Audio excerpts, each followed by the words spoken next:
Šiandien daugelis tėvelių besilaukdami vaikučio baldelius mažiuliui planuoja iš anksto. Dizaineriai taip pat nesnaudžia ir kuria spalvingus bei daugiafunkcinius baldelius.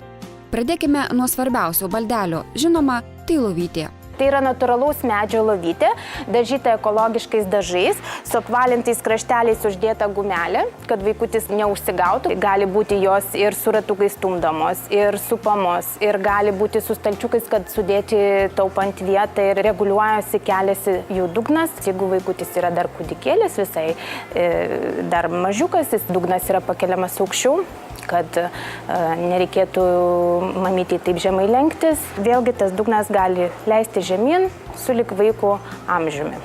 Taip pat dizaineriai pagalvojo apie baldelių patogumą ne tik vaikeliui, bet ir tėveliams. Vystymo stalas, kur vaikutį mes sutvarkome, nuprausėme, jis yra tikrai labai patogus. Nereikia mamytėje atsitraukti į kitą kambario pusę ir nepalikti vaiko nesaugiai, nes čia viskas yra. Ir stalčiukai čia gali būti, ir lentynėlės, kad susidėti daiktelius, kurie yra reikalingi kasdieniniai vaiko priežiūrai. Kai jau nebereikia mums vystymo stalo, tai nėra toks baldas, kurio mes daugiau nebepanaudosime, nusiema šita dalis ir lieka mums spintelė, komodėlė. Baldeliai vaikams yra gaminami iš ekologiškų medžiagų, dengiami ekologiškais dažais, yra patogus ir saugus. Ekologiškos medžiagos taip pat naudojamos vaikučių patalynei. Gali būti putų poliuretaniniai čiužiniai, gali būti kokoso čiužiniai, jie yra kietesni, gali būti su grikiais. Visi šie čiužinukai turi nuimamus skalbiamus užvalkalus. Visi užvalkalai yra antialerginiai, impregnuoti nuo įvairių dulkelių, nuo įvairių erkučių. Tėveliai gali rinktis patalynę, medvilnės arba satino. Dar tokie gražus, ekologiški pledukai, kurie yra dar ir šilti.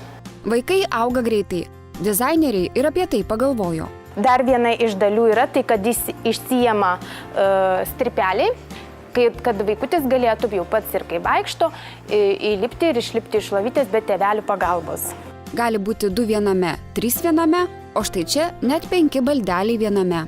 Kūdikio lovytė su vystymo stalu, su lentynėlėm, su stalčiukais, kur sudėdamas smulkus daikteliai, visokios pudrytės, kremukai ir yra stalčiai, kur galima sudėti jau patalynę, galima sudėti pagalvėlės, galima sudėti kaldrytės ir vaiko rūbelius.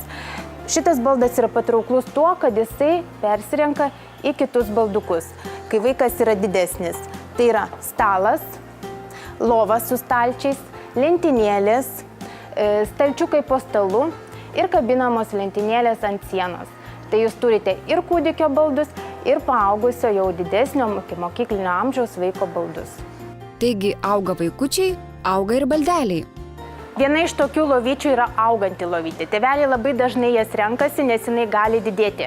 Didėti nuo 1 iki 1,40 m ir iki 1,80 m. Tuo momentu ir dedasi papildomos čiužinio dalis, kai lovytė didėja, stumėsi ir didėja ir čiužinukas. Paaukštintos lovytės su patogiom kopėtėlėm vaikui lipti ir išlipti, su žaidimo erdve apačioje. Baldų komplektas mažajam Formulės 1 gerbėjui. Žaismingai dekoruoti ir neutralūs baldeliai vaikų kambariui. Visi vaikų baldai yra ekologiški, su apvalintais kraštais, visi yra saugus, stiprus ir žaismingi. Deja, ateina laikas, kai mažajam tenka mokintis, tvarkyti savo kambarį. Labai yra patogu žaisladėžės, kur vaikutis gali pats susitvarkyti, susidėti savo žaisliukus, viskas vienoje vietoje tvarkinga ir gražu. Žingsnelis po žingsnelio į suaugusiųjų pasaulį.